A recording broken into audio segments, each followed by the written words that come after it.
계엄을 선포합니다.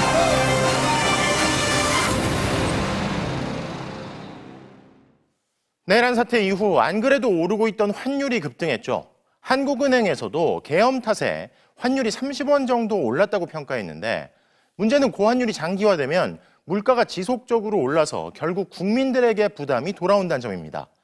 다른 사람도 아닌 대통령이 국민들에게 떠넘긴 계엄의 비용.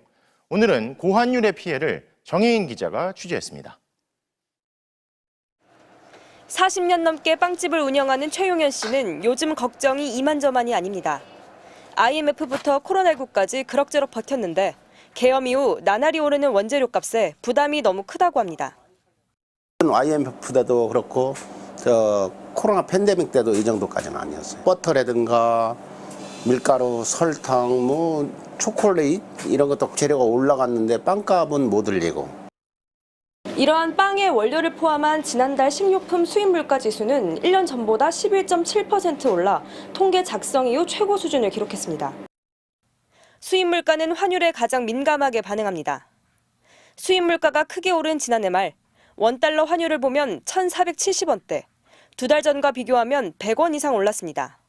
4개월간 평균 상승폭은 30원을 넘어 2008년 글로벌 금융위기 이후 가장 높았습니다. 전 세계 기축통화인 달러가 요동치는 배경엔 경제적, 정치적 요인이 모두 작용합니다. 지난해 말 트럼프 미국 대통령 당선 전후 무역 전장 우려에 환율은 1,400원대로 올라섰고 곧바로 12.3 계엄 사태를 맞아 정치적 불확실성이 커졌습니다. 이창용 한국은행 총재는 계엄 사태가 환율을 30원 정도 끌어올렸다는 분석을 내놓기도 했습니다. 계엄이나 이런 정치적인 이유로는 한 30원 정도 올라간 거고 그게 이제 저희 펀더먼털에 비해서 많이 올라간 측면이고요. 환율이 오르면 수입 물가와 생산자 물가, 수출 물가의 소비자 물가까지 동반 상승할 수 있습니다. 한국은행은 올해 연평균 환율이 지난해보다 10% 상승할 경우 물가 상승률이 0.35%포인트 오를 것으로 내다봤습니다.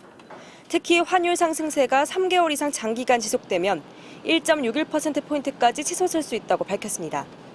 예상을 넘는 고환율의 여파로 안정세로 접어들던 물가가 올 하반기 크게 요동칠 수 있다는 경고인 셈입니다.